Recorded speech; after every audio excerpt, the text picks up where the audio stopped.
This lesson's element of art highlight is shape. Shape is two-dimensional, which means that it's flat. It's a figure created when actual or implied lines meet to surround a space. Shapes can be organic or geometric. Repeat after me. Geometric. This includes squares, circles, ovals, triangles, and more. Organic shapes can be blobs, leaves, clouds, or even flower petals. Here are some examples of organic shapes that you might see around you. And here are some examples of geometric shapes that you might see in the world around you. Shape can also be positive or negative. Repeat after me. Negative shape. Here's an example of negative shape. The inside of the diamond on your fence is a shape, but it's empty. There are lots of different types of negative shapes in the world around you.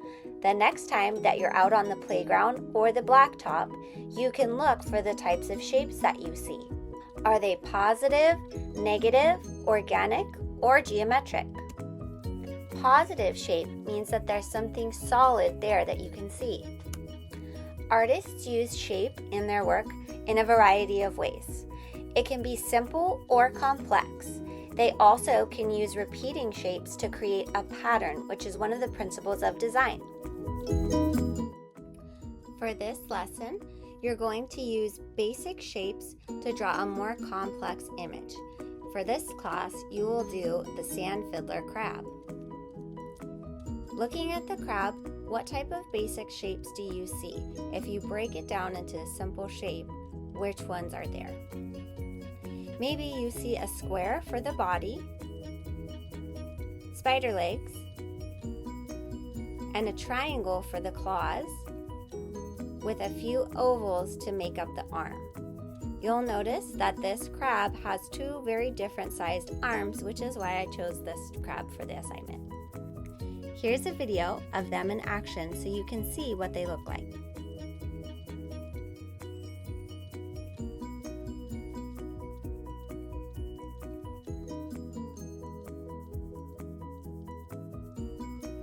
Once you've finished the outline of your crab, then we'll practice shading before you actually fill in.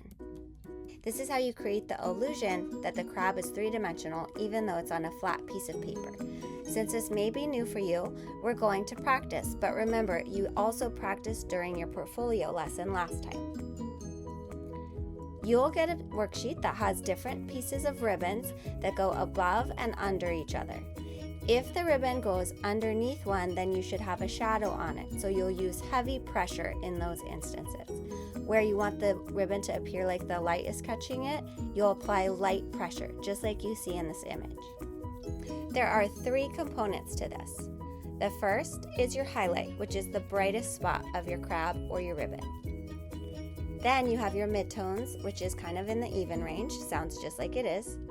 And lastly, you have your shadows, which is your darkest area. That would require heavy pressure or a darker color.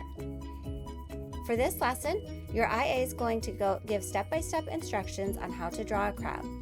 Then you'll practice using your colored pencil before applying that to your crab, and you'll have a free choice on what type of background you would like to do. Here are some examples of different types of backgrounds that you can add to your crab.